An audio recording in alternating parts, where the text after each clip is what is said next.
Baik,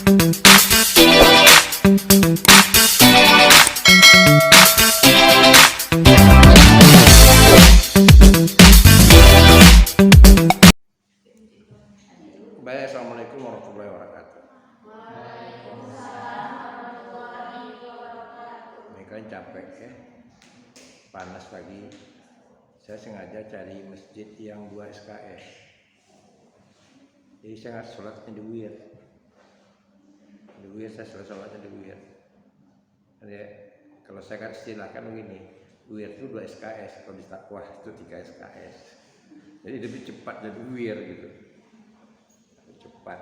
Nah, ya tapi kita nyatanya kalian juga baru habis kuliah, nggak bisa juga ya, capek kan juga mau sholat gitu.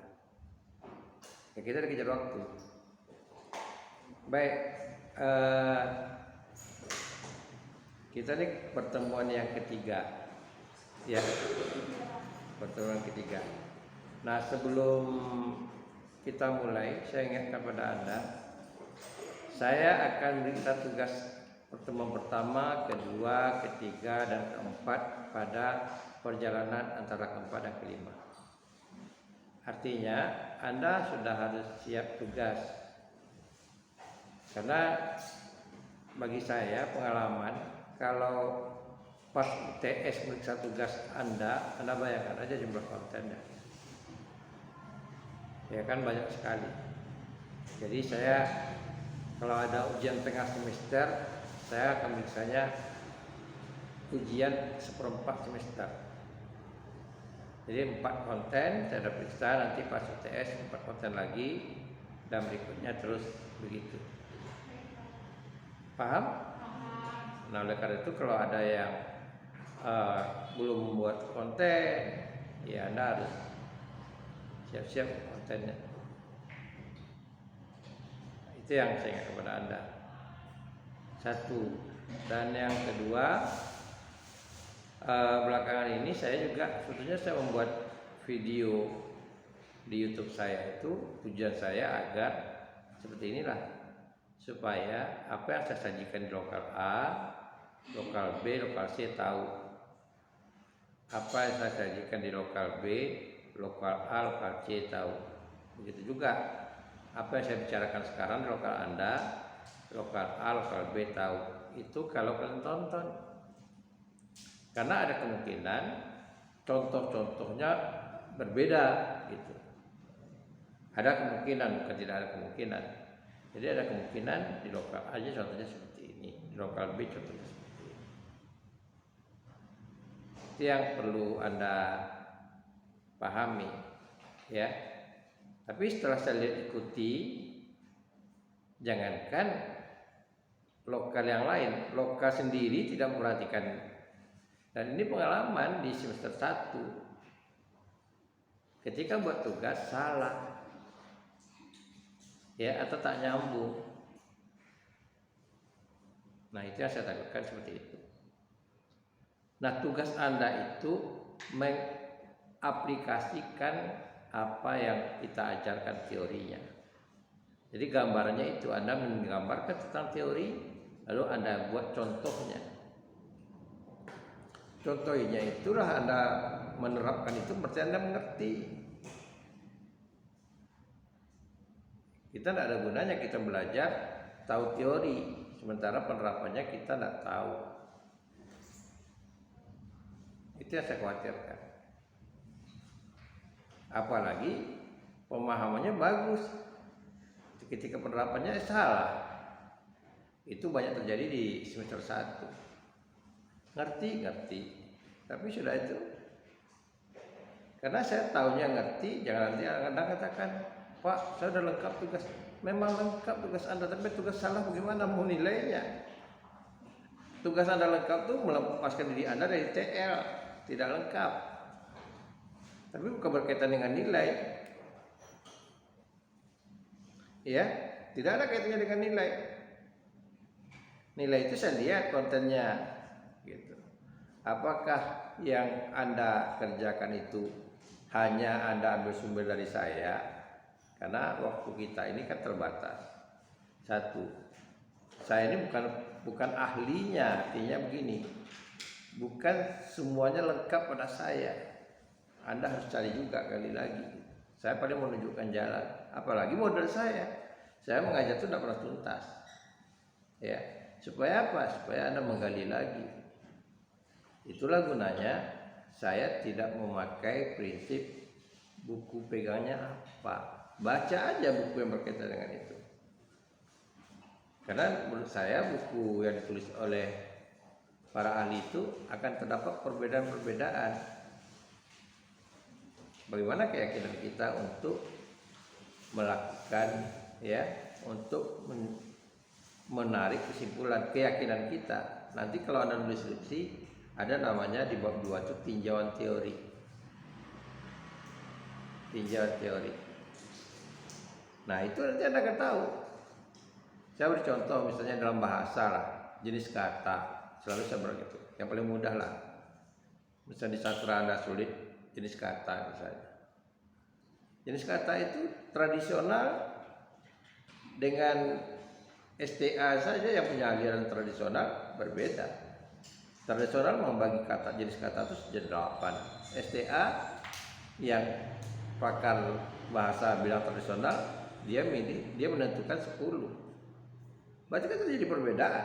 Kita harus analisis di mana letak perbedaannya. Apakah dari 10 itu yang 2 lagi itu pecahan dari yang 8? Belum lagi nanti kalau Anda baca lagi Harimukti Kida Laksana 13. Nah, kok banyak di mana nih?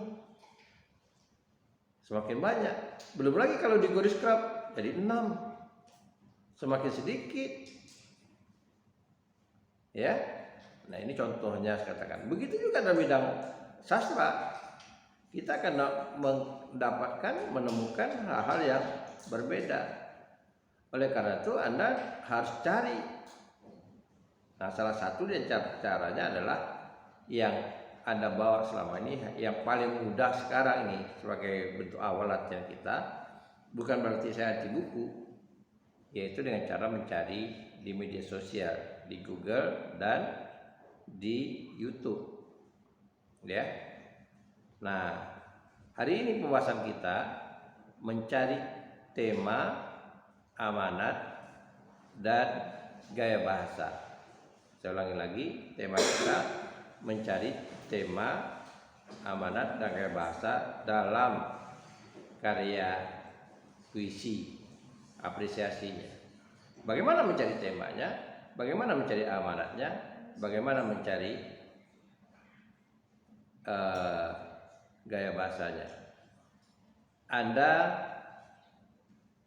cari puisi, ya, Anda cari dulu puisinya supaya Anda tahu. Puisi Ibrahim Sattah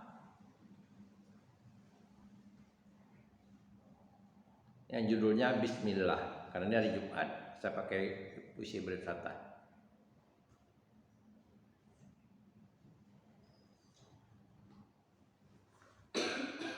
Jumpa? Saya mau cek dulu. Jumpanya mana? Coba baca. Baca aja. Bismillah, biasa aja. Iya, baca aja. Bismillah maulat, Bismillah langit, Bismillah laut, Bismillah bumi, Bismillah hati, Bismillah sekali janji, A I U E O. Oke, berarti betul. Sajaknya itu, ya. Di kumpulan sajak Haiti, ya. Jadi Ibrahim Sattah itu dia ada kemiripan dengan Sutarji, puisi-puisinya. Bahkan dulu ada yang mengatakan dia itu pengekor Sutarji. Sutarji lahir karya, akhirnya ada muncul karya baru. Paham? Itu dipending dulu. Ya. Yang Anda cari lagi sekarang ini, apakah itu di jurnal atau di Google, Anda tanya di Google nanti. Cara mencari tema dalam karya sastra. Cara mencari atau langkah-langkah mencari tema dalam karya sastra. Silakan, waktunya maksimal 10 menit. Supaya Anda tahu, Sutarji dari Ibrahim Sattah itu bukan hanya masalah puisi mantranya. Ya, bukan hanya masalah makusi mantra kredonya saja tadi kemarin saya suruh baca Anda. Tapi lebih jauh dari itu. Dari segi seni pentasnya dia membuat atraktif supaya puisi itu isi puisi itu lebih ekspresif. Anda baca nanti sajaknya luka apa Sutarji. Hari ini aku berdarah kapak hitam menakik almanakku. Pecahlah rambutku mengalirlah katanya. Nah itu pakai bawa daging. Gitu.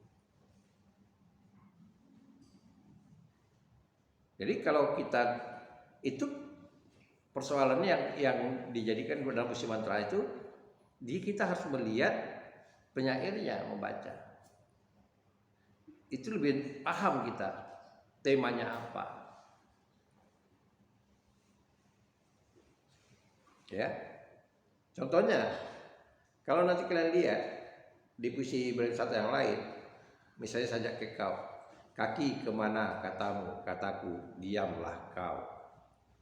Kan sepertinya seperti staccato, kaki kemana. Memang berwisata itu membaca sajaknya dengan musikalisasi kakinya, seperti polisi berbaris kata orang, kritikus mengatakan. Unik, jadi dia membaca saja itu tangannya main, kakinya main.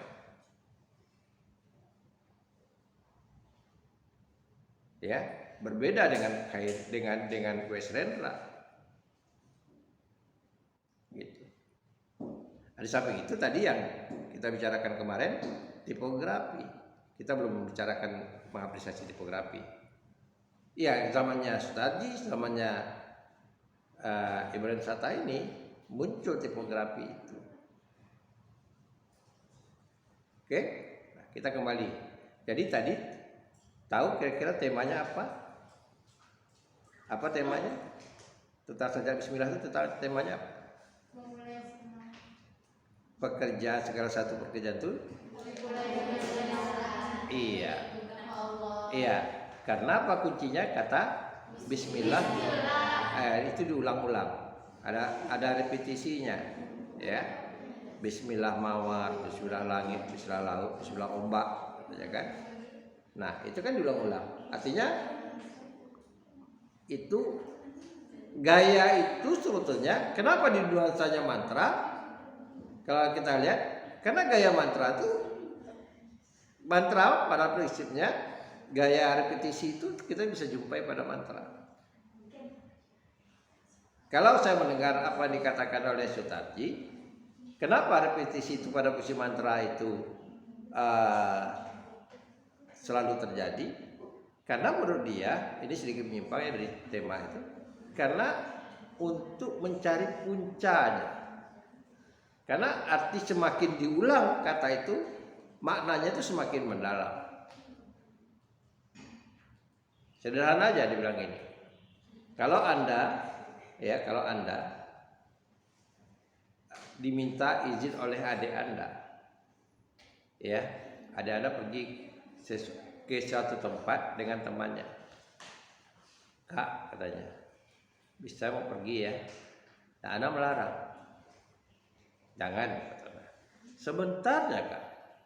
Tentu kata juga tuh Anda ulang lagi. Jangan, katanya. Kan semakin kuat Anda katakan. Ya, Anda itu sudah dikatakan dalam mantra itu, repetisi itu di situ timbulnya. Kan jangan pertama emosinya dengan jalan kedua yang ketiga berbeda-beda. Nah itu akibatnya timbulnya repetisi. Semakin dia desak, semakin kita mengulangi kata itu. Jadi kalau kita terapkan ke mantra, kenapa? Untuk mencapai tingkat keyakinan orang melakukan repetisi tadi dalam mantra. Baik, sekarang itu tadi kita bicara lagi sajak tadi, bagaimana amanatnya? Amanat Bismillah, sajak Bismillah tadi perlu dibaca lagi enggak? Coba, bagaimana amanatnya? Siapa yang mau cari amanatnya? Tadi kita bicara tema baru. Apa amanatnya?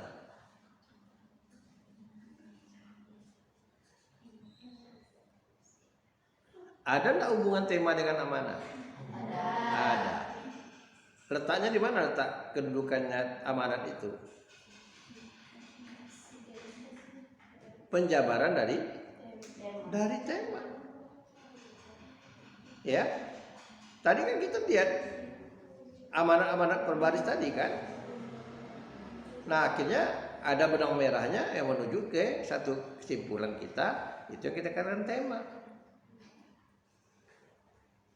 Nah, tadi kan kita bicarakan tadi, bisa kita lihat atau kita jumpai dari diksi, dari tingkat diksinya, bisa kita pahami dari larinya atau dari baitnya. Dari satu bait gitu, temanya. Coba baca lagi, pahami lagi. Apa tema, apa amanatnya?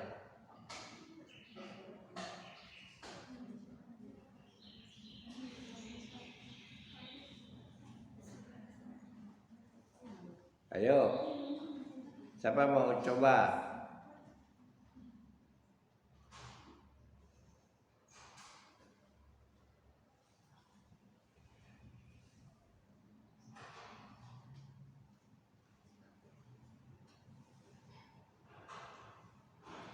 Ada yang mau coba? Jangan seluruh ya, satu-satu dulu. Apa amanat yang pertama apa? Apa amanatnya?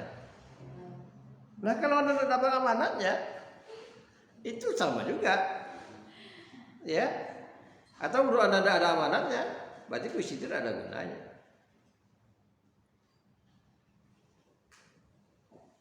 Sulit cari amanatnya. Baca lagi. Apa amanatnya? Jangan saya ditatap, baca lagi. Ya, silakan. Sebelum melakukan sesuatu harus menyebut nama Allah. Nah, dari mana Anda dapat? Dari tema tadi, jabaran dari tema tadi. Oke. Tapi kan dari lain-lainnya tadi kan, Bismillah mawar ya, itu artinya Bismillah langit. Itu kan artinya temanya kita mengucapkan Bismillah ya, Bismillah laut. Boleh jadi kita katakan mau di langit, mau di laut, ya mau kena ombak kita, atau kita mau hadapi ombak, kita kata Bismillah. Kitanya bisa gini, kita nih sebagai nelayan nih ya, ombak besar, itu orang laut tahu itu. Ya kalau sudah mulai September ini itu mulailah angin utara. Itu kalau orang laut tahu dia. Ya sampai nanti kalau keyakinan orang laut itu sampai nanti lebaran Imlek. Puncak-puncaknya nanti bulan-bulan Desember Januari.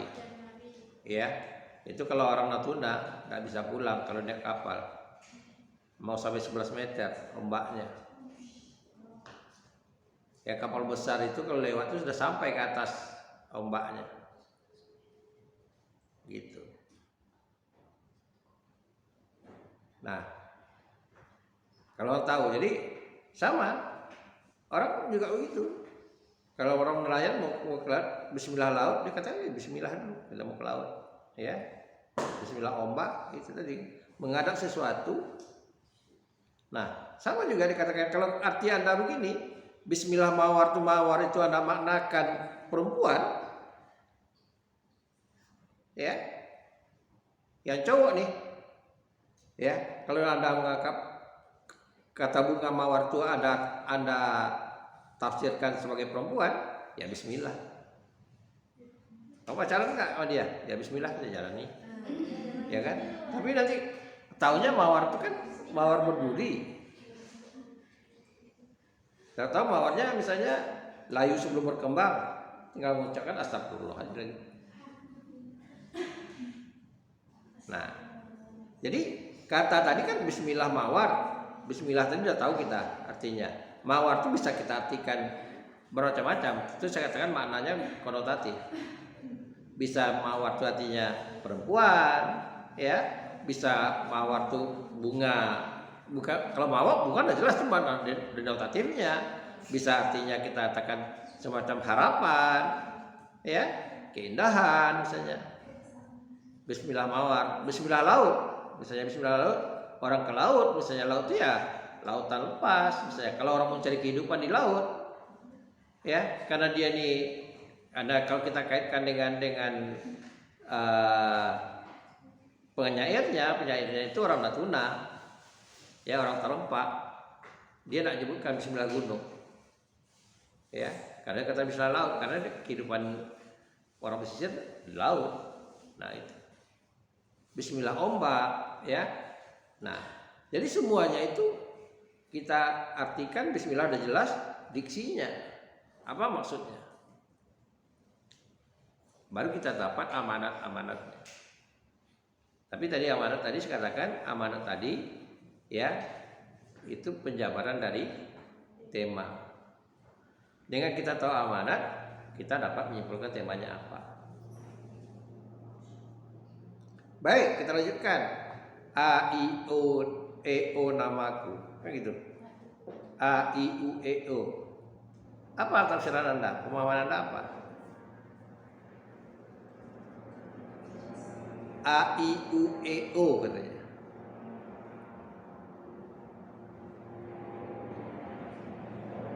Apa interpretasi Anda tentang lari itu?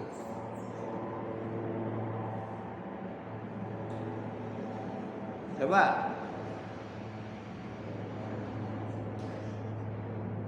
Siapa berani mentafsirkannya?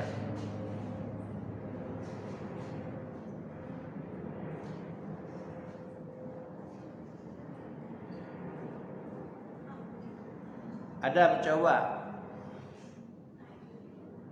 Ada yang mencoba? Ada kan lari itu kan ada? Ada nggak lari itu?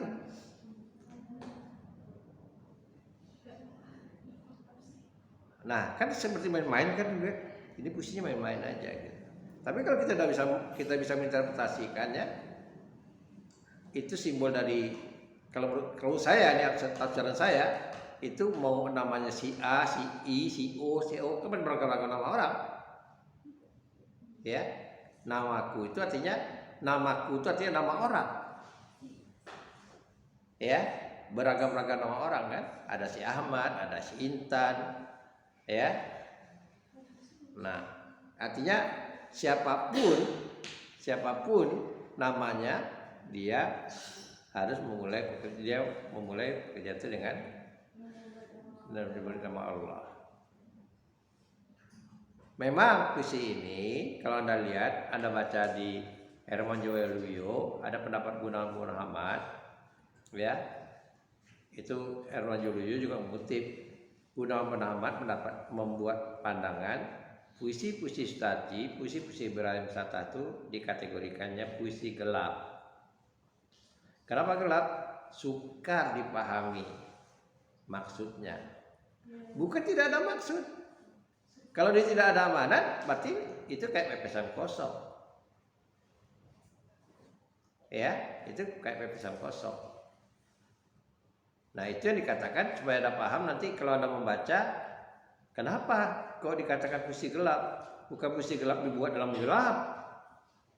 Arti gelap arti kata, kalau Anda kaitkan dengan buku teorinya apresiasi puisi Hermann Joeluyo yang lain, yang sisi lainnya, karena kentalnya nuansa estetika bunyi, akhirnya maknanya menjadi gelap. Ya. Kita ibaratkan seperti inilah. Apakah lagu yang metal ya yang kita dengar misalnya apalagi yang parah lagi itu. Yang karena liriknya kita nggak dengar tuh. Apa aliran apa tuh? Ground atau apa gitu namanya. Nah, kita kan hanya dengar musiknya aja. Tapi apakah liriknya ada mana? Ada. Cuma karena musiknya itu lebih kental, nuansa bunyinya lebih kental, sehingga kita tidak bisa menangkap pesannya. Berbeda dengan lagu melankolis. Apalagi puisi-puisi yang ekspresif. Yang teksnya itu terbuka.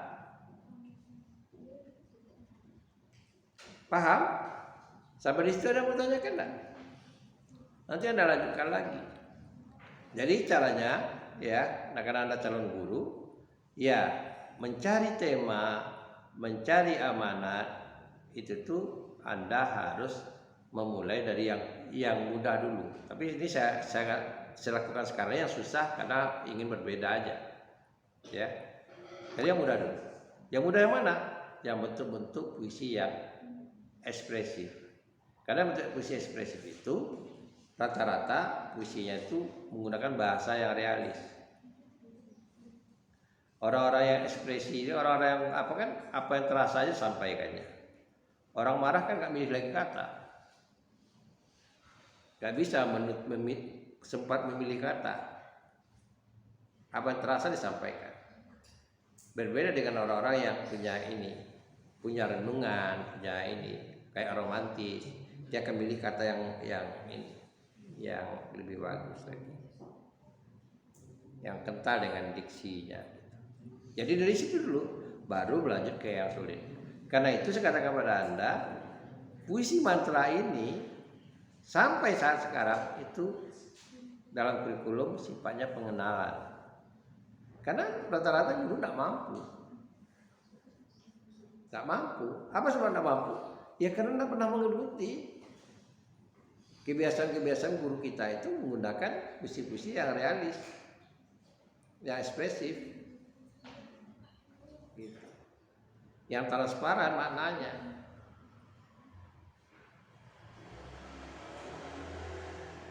Baik, ya, saya nak tanyakan lagi pada Anda tinggal cek lagi nanti, Anda lakukan lagi, ya. Ya, saya minta tantangan Anda boleh membuat contoh-contohnya di konten Anda, puisi-puisi yang lebih rumit lagi. Jangan hal-hal yang mudah. Saja aku tuh udah populer kayak Anwar itu, ya, udah populer gitu.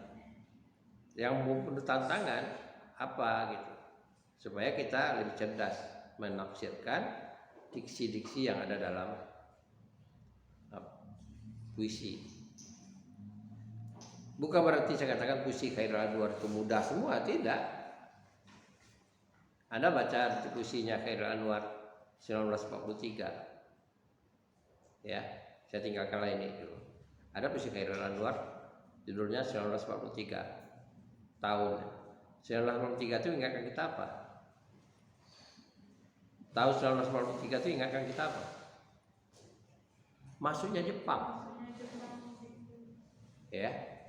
Jadi judulnya tahun 1943 judulnya puisinya. Anda bisa cari di Google. Nah, bunyi puisinya gini, lirik puisinya begini. Racun berada di regu pertama, menusuk rabu terasa di dada, tenggelam darah dalam nanah, malam kelam membelam, jalan kaku lurus putus. Betul enggak? Betul. Kok saya hafal lebih. Ya. Nah, kita pahami itu kan bentuk simbolis. Ya, racun berada di regu pertama. Racun yang dikatakan oleh Khairul itu ibaratnya Jepang yang masuk, seperti kita makan racun. Jadi mau tahu rasa makan racun? Kalau mau coba silahkan. Pulang dari sini makan minum bacon. Tapi jangan Anda katakan saya nyuruh. Apa dikatakan oleh Khairul? Racun berada di regu pertama, menusuk rabu terasa di dada. Orang kena racun, nanti ada tanya, orang kena racun apakah bukan racun yang kimia ya? Racun dibuat orang juga menusuk rabu. Ini terasa tertusuk-tusuk dadanya ini. Jadi menusuk rabu itu maksudnya paru-paru. Ya, kata lain dari rabu itu paru-paru. Kalau orang kampung katakan rabu, bukan Kamis. Ya, rabu. Jadi kalau ada ke toko daging, ke pasar orang jual daging, rabu ini berapa sekilo? Jangan pikir kok rabu, ini kan paru-paru. Ini kata lain dari rabu itu. Jadi racun berada di regu pertama, menusuk rabu terasa di dada. Dia mengatakan bagaimana kekejaman Jepang itu. Tenggelam darah dalam nanah. Kalau Anda tidak merasakan pernah sakit, ya, jangankan yang ini yang jatuh sakit tuh. Mau terasa tenggelam darah dengan nanah, Anda biarkan aja dia berkuman, bernanah, denyut-denyut, ya. Artinya tenggelam darah itu yang membawa kekuatan. Kalau kita kan kalau darah lemah, darah putih kita lemah, akhirnya kan timbul namanya nanah. Ya, malam kelam membelam. Anda pernah enggak merasakan malam kelam membelam? Saya pernah. Saya sampai berteriak. Itu ngajar daerah. Ini pengalamannya. Saya merasakan itu yang mesti dikatakan Khairil itu. Malam kalau membelam jalan kaki lurus putus itu saya merasakan. Jadi ceritanya begini. Ini pengalaman pribadi. Kita dulu ada kelas daerah, guru-guru. Saya dapat tugas di Ermole ngajar. Saya biasanya buat nyetir sendiri.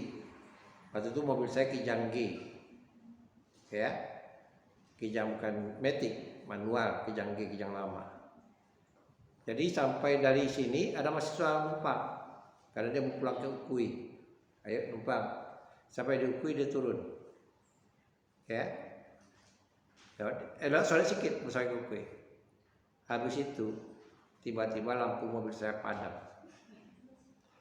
Malam kelam, gelap. Ini udah mau isya nih. Bagaimana mau bawa kendaraan mobil tanpa lampu? Nah, tunggulah mobil dari Pekanbaru, trapel-trapel itu lewat. Jadi ada cahaya sedikit, saya laju-laju ikuti, tidak kasih jalan mereka.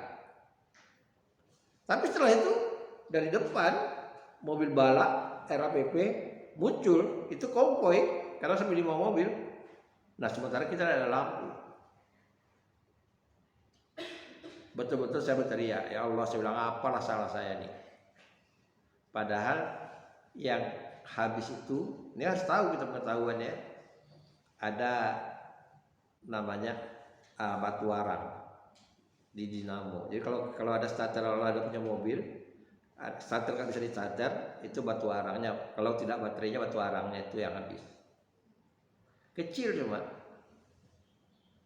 Batu arang itu kalau kita punya korek api mancis, kan ada sumber apinya itu batu arang. Jadi kalau itu habis, apinya nggak ada. Tapi kalau didorong hidup. Nah, cuman ini Kijang gini kontaknya ke lampu. Sampailah saya ke lirik, pas menurun mati mobil itu di tengah jalan. Nah, bayangkan menurun di atas itu ada truk. Pikiran saya hancur. Untung ada rumah makan baik, karena kita perlu baik-baik sama orang. Dia bantu. Ada apa Pak? Dia bantunya. Lalu diceritakannya. Sebetulnya ini batu arang. Batu arang itu mudahnya Pak, cuma sudah 25.000. Cuma ongkos pasarnya mahal. Saya teleponlah mahasiswa Ermole, guru-guru. Datang mereka berdua pakai Honda, berempat pakai Honda jemput saya. Jadi ingin merasakan apa yang kita hayati itu terkadang kalau kita kaitkan dengan pengalaman kita bisa membantu menginterpretasikan saja itu. Ya. Kita kembalikan ke pengalaman kita misalnya. Pengalaman yang kita rasakan atau kita tonton itu salah satu cara kita membantu menginterpretasikan makna puisi itu. Coba dikatakan oleh Khairil itu, ya. Malam kelam membelam, jalan kaki lurus putus. Coba kalau Anda mati lampu di kosan Anda, kan meraba-raba. Bisa enggak langsung jalan gitu? Nah, kan meraba-raba. Kadang sini ini bukan pintu. Meraba-raba, kan kaku, jalan kaki kita lurus putus tadi. Nah, itu contohnya saya katakan. Baik, saya tidak selesaikan, tapi itulah yang saya tunjukkan pada Anda. Tinggal Anda lagi mau melaksanakan atau tidak, ya. Jadi caranya mencari temanya begitu, cari amanahnya gitu.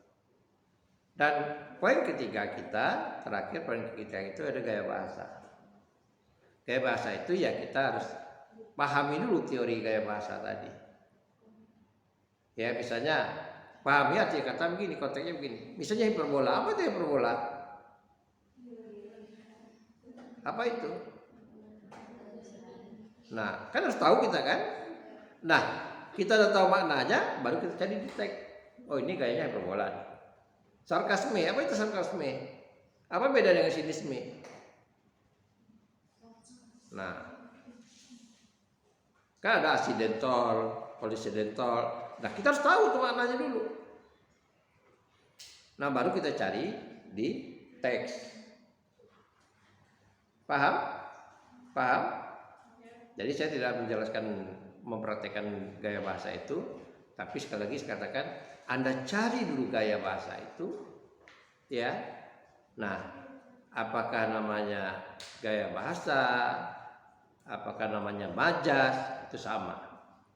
Ada teori yang mengelompokkan menjadi 4, ada yang mengatakan menjadi 3, kelompok besarnya, lalu dipecah-pecahkan. Ya. Ya, kalau misalnya kita mengatakan kelompok 4, oh ini gaya bahasa perbandingan. Dari teks kita tahu ini membandingkan saja. Ini membandingkan kategori sini, tapi membandingkan kategorinya apa? Ya. Nah, itu kuncinya. Paham? Paham? Tapi sekali lagi saya katakan kepada Anda, interpretasi itu bukan mendeteksi saja. Banyak mahasiswa ketika mau membahas unsur intrinsik puisi itu, dia hanya mengidentifikasi saja. Ya, seperti tadi kita bicara amanat. Ini kita kunci di diksi, hanya mengidentifikasi saja. Maunya kita tidak mengidentifikasi, tapi kita sudah menginterpretasikan. Ngerti? Menginterpretasikan. Sama seperti saya kata tadi. Kenapa kok Ibrahim Sattatu tidak mengatakan Bismillah gunung, Bismillah bukit? Karena dia bukan orang itu. Hidupnya laut. Walaupun kita tahu, kalau Anda lihat, Anda pernah ke Terempak atau Anda lihat bisa di Google, Terempak itu bukit. Bukit Batu, Bukit Kapur. Bukit Batu. Kelurahannya itu memang keliling pulau. Ya. Cuman dia bukan hidupnya di batu, hidupnya di laut. Saya alhamdulillah pernah ke Terempak dan saya salah satu daerah yang saya suka. Terempak tuh bening airnya.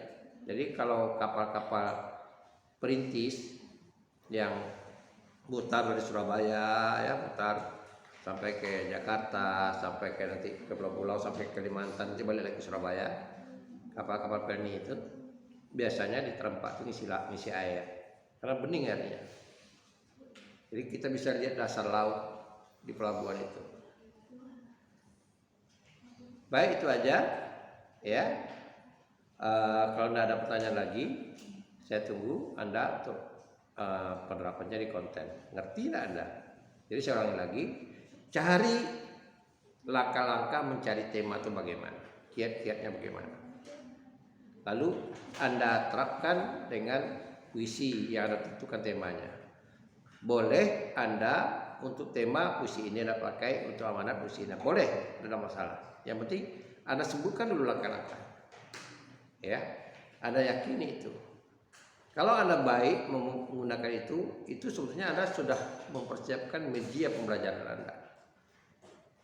Jadi kalau nanti Anda ngajar, oh saya mau bicara tentang tema nih, tinggal Anda buka YouTube Anda. Ya. Tinggal Anda buka YouTube Anda, dia terdokumentasi. Tapi kalau seandainya Anda salah membuat, bagaimana memakai media? Oke. Begitu juga gaya bahasa nanti. Gaya bahasa amanat. Bagaimana membuat amanat? Buat contohnya. Ini kuncinya dari diksinya. Ya, kita kunci. Ini kata kuncinya di sini. Anda pahami dulu maksudnya apa.